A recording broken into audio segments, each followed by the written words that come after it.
Pinokio.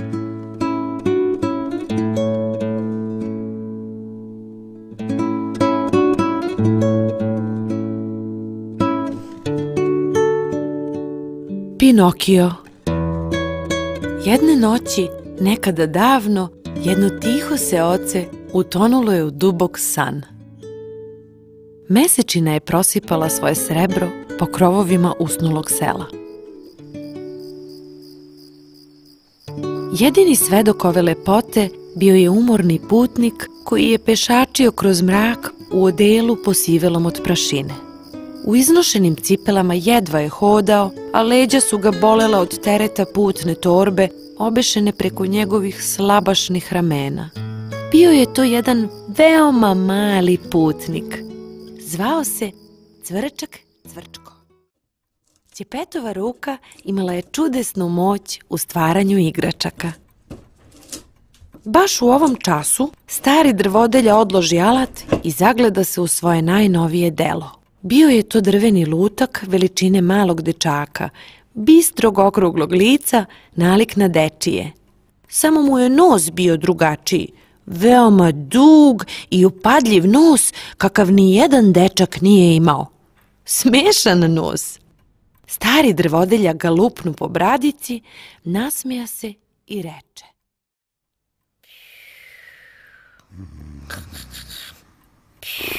Uskoro i Đepeto zaspa. A Cvrčko je još dugo ležao budan, jer ga je rastužila pomisao da se želja starog Dobričine neće nikada obistiniti. Odjednom začu neku tajanstvenu muziku.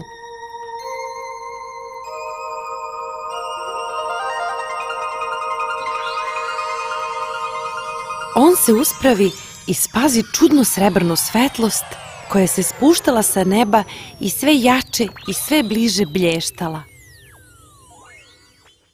Ja sam živ, mogu da govorim. Da, Pinokio, Đepetu je potreban sin, zato sam ti poklonila život. Pa ja sam onda pravi dečak. Ne postaje se pomoću čarolije čovek. Ja ti dajem život, a ostalo zavisi od tebe. Reci mi šta treba da uradim pa da postanem pravi dečak. Dokaži da si hrabar, pošten i nesebičan. Budi dobar sin, neka se Đepeto ponosi tobom. A onda, jednog dana, probudit ćeš se i videti da si postao pravi dečak. Kada se prašnjavi mali Cvrčak uspravi, opazi da je umjesto otrcanog odela obučen od glave do pete u elegantnu odeću. Plava vila mu reče: Poveravam ti Pinokija, čuvaj ga, savetuj i pomozi mu da postane pravi dečak. A ti, Pinokio, budi dobar dečak i neka ti savest uvek bude vođa. Neka ti ne smeta što se razlikuješ od ostalih dečaka. Rekavši to, plava vila nestade. Novopečeni vitez, Pinokijeva savest, zaigra po sobi. Pinokiju se to silno dopalo, pa i on zaigra, ali prebrzo, pa izgubi ravnotežu i pade uz tresak na pod. Đepeto povika: Ko je tamo? To sam ja. Starom od straha zacvokotaše zubi. Ovaj lutak zaista govori. To je pravo čudo. Figaro, Kleo, Pinokio je oživeo. Ovo treba proslaviti. Reče on, pa uze gitaru i zasvira, te svi zaigraše.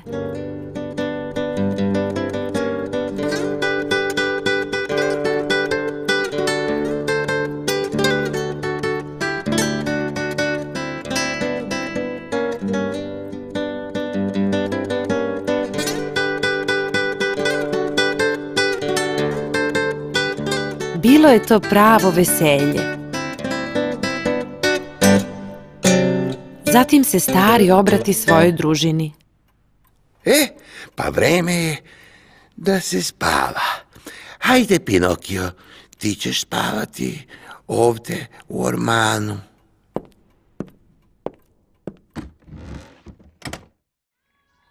Sine moj, ako budeš marljivo učio, uskoro ćeš i ti tako izgledati. Evo tvojih knjiga i zapamti. Želim da budeš dobar dečak. Pažljivo izaberi sebi prijatelje i izbegavaj loše društvo. Odmah iza ugla naiđe na dva okorela nevaljalca, lisca Nedruga i mačora Gideona, koji su se vešto pretvarali da su samo pristojan svet koji ide u šetnju. Lisac Nedrug namerno saplete Pinokija, a zatim ga podiže pa mu se tobož izvini. Žao mi je, dragi mladiću, nesrećan slučaj. Išao si prebrzo i u pogrešnom pravcu, nego imam ja nešto za tebe. Ali ja moram da idem u školu. Uskoro dođoše do velike kočije pune dečaka, nestrpljivih, bučnih, nevaljalih dečaka. Pinokio se uspentra unutra kod njih i doviknu liscu. Zbogom, kako da ti se odužim za ovo? Ništa ti ne brini, dečače moje. Tvoja radost je moja jedina nagrada. Rekavši to, lisac krišom uhvati vrećicu zlatnika koje mu je dobacio kočijaš svirepog izgleda. I tako je lisac prodao Pinokija za zlato. Jednog dana Pinokio i Fitiljko plovili su lenjo rekom Limunade koja je proticala između sladoled planina. Čamac im beše do vrha pun slatkiša. Pinokio zadovoljno uzdahnu. Ovo je previše dobro da bi bilo stvarno, Fitiljko. Mogao bih ovde zauvek da ostanem. Pa to nije ništa. To su stvari za malu decu. Hajdemo tamo gde možemo naći pravu zabavu. Kuda? Sad ću ti pokažem. Fitiljko mu se podrugljivo nasmeja. Pa ti pušiš ko moja baba. Povuci jače, bre, Pinokio. Ovako. Uskoro se Pinokio pušio kao dimnjak. I baš tad naiđe Cvrčko. Bio je preneražen. Znao je on da Pinokio ide rđavim putem, ali nije ni pomislio da je toliko daleko otišao. Cvrčko povika. Pa ti pušiš, Pinokio, zar je došlo dotle, jeli? Pih. Prestani da vičeš, čuće nas. Pinokio ga je gledao razrogačenih očiju. Magarac je govorio Fitiljkovim glasom. Nije vreme za šalu. Šta radiš u tom magarećem odelu? Ovo nije magareće odelo, Pinokio. Ja sam postao magarac. Pinokio, koji je još uvek mislio da je to šala, poče da se smeje. Ti magarac!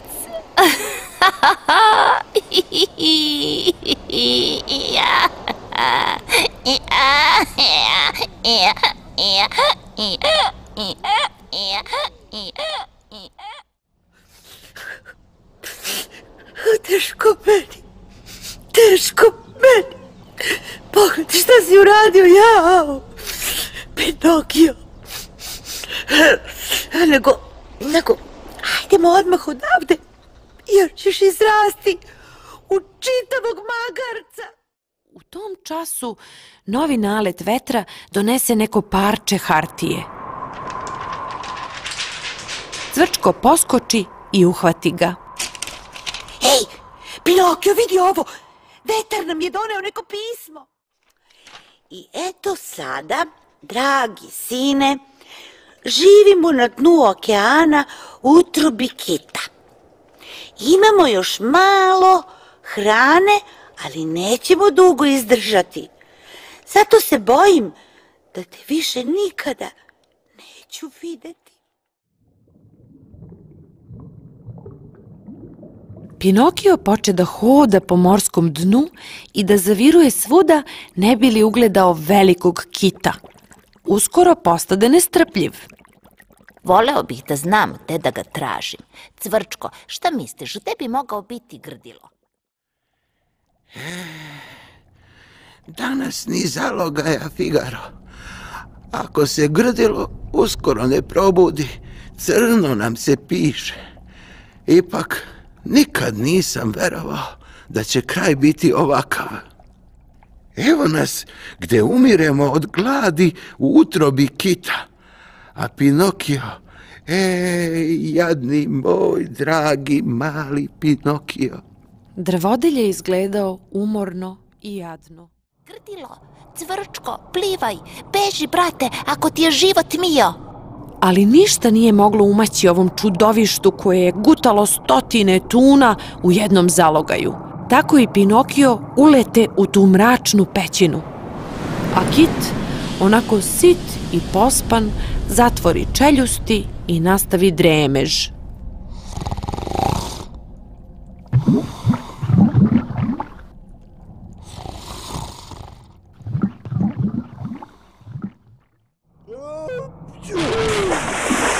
Strašno! Splav prolete kroz te jezive čeljusti pravo u more. Tata, uspeli smo, slobodni smo. Pinokio se radovao, ali ne za dugo. Kit ih ugleda i besno udari repom slabašni splav i razbi ga u 1000 komada. Pinokio i Geppetto zaplivaše bežeći od strašnog gonitelja. Mudri cvrčići vide šta se zbilo, ali mu postade jasno da je srce dobrog starca slomljeno. Geppetto je dugo tako sedeo i ćutao. Najzad podiže Pinokija u ruke, povede svoje ljubimce i zaputi se ka domu. Kad stigoše kući, Geppetto spusti Pinokija na svoj radni sto, zaroni glavu među ruke i zaplaka.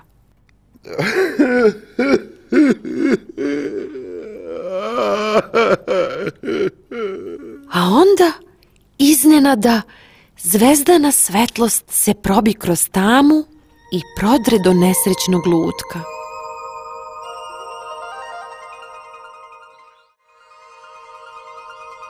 Cvrčku se učini da čuje poznati glas kako šapuće. A kada dokažeš da si hrabar, pošten i nesebičan, probudit ćeš se i vidjet ćeš da si postao pravi dečak. Pinokio se pokrenu, sede i obazre se oko sebe. Nastade slavlje. Starac založi vatru i kuća uskoro postade topla i udobna kao nekada. Geppetto onda uze gitaru u ruke i zasvira.